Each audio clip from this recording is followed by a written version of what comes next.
जब मेरे बच्चे छोटे थे तब मुझे उनके रोने की आवाज़ सुन के यह पता लगाना पड़ता था कि उनके पेट में दर्द है, उन्हें भूख लगी है या कि वह गंदे हैं। मुझे उनके रोने के पीछे के इमोशन को समझना पड़ता था और यह जानना पड़ता था कि उनकी ज़रूरतें क्या हैं। क्या यह इमोशनल इंटेलिजेंस नहीं है? EQ या इमोशनल इंटेलिजेंस या भावनात्मक बुद्धि आजकल का सबसे हॉट टॉपिक है और इसका मतलब होता है अपने आप और दूसरे के इमोशन को समझना।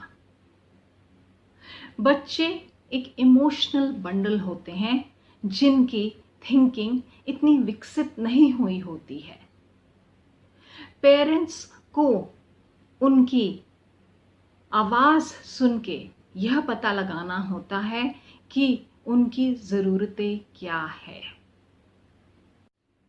हर माँ को याद होगा वो दिन परवरिश के जब बच्चे हर 2-2 घंटे में उठते थे और माँ का ऑपरेशन होने के बावजूद, कितने ही पेन में होने के बावजूद वह बार बार उठी थी अपने बच्चों के लिए।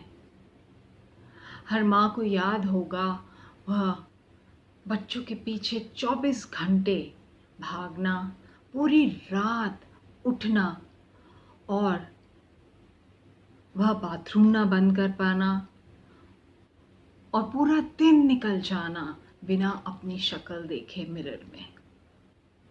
वह 24 घंटे की परवरिश की डिफ़िकल्टी, जब आपने अपने खुद के इमोशंस जैसे कि फ्रस्ट्रेशन, एंगर, पेन को साइड में रखा होगा और अपने बच्चे पर ध्यान दिया होगा और कभी गलती से भी अपने बच्चे पर वो फ्रस्ट्रेशन निकल गई और चिल्ला देना तो अपने आप को ही कोसना कि मैंने ऐसा क्यों किया।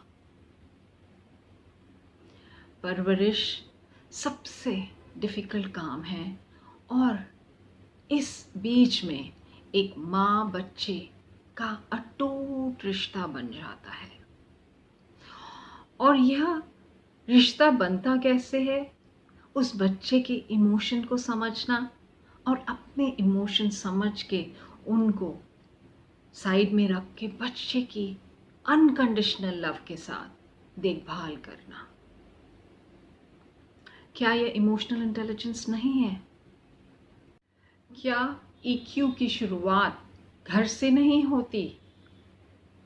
घर में ही हमारा बचपन बीतता है, पर घर को तो हमने अनप्रोडक्टिव कैटेगरी में डाल दिया है। अनप्रोडक्टिव मतलब वेस्ट ऑफ टाइम, क्योंकि प्रोडक्टिव वही होता है जिसका आउटकम मनी होता है, पर घर से मनी तो आउटकम कभी हो ही नहीं सकता। तो क्या हम घर के बिना जी सकते हैं? आपका स्वागत है मेरी वीडियो ब्लॉग सीरीज में this world is upside down, यह दुनिया उल्टी है। देखिए कितना अजीब है। अगर मेरी मेड मेरे बच्चे की नैनी या केयर टेकर बने तो वह काम है, उसे वह रेज्यूमे में डाल के वर्क जैसे क्लेम कर सकती है। लेकिन मैं एक माँ यह क्लेम भी नहीं कर सकती क्योंकि मैं पैसों के लिए काम नहीं करती। मुझे थॉमस एडिसन की कहानी याद आ रही है, जिनको मंद बुद्धि कहा गया था और उनकी माँ ने उनकी पढ़ाई लिखाई परवरिश घर में ही की थी। थॉमस एडिसन ने अपनी सक्सेस का श्रेय अपनी माँ को दिया था।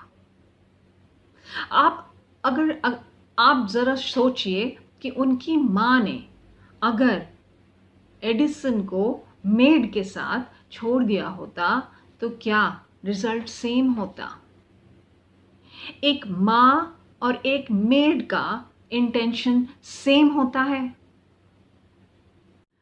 आजकल मैं सुनती हूँ चारों तरफ कि बच्चों में EQ की समझ बहुत कम हो गई है।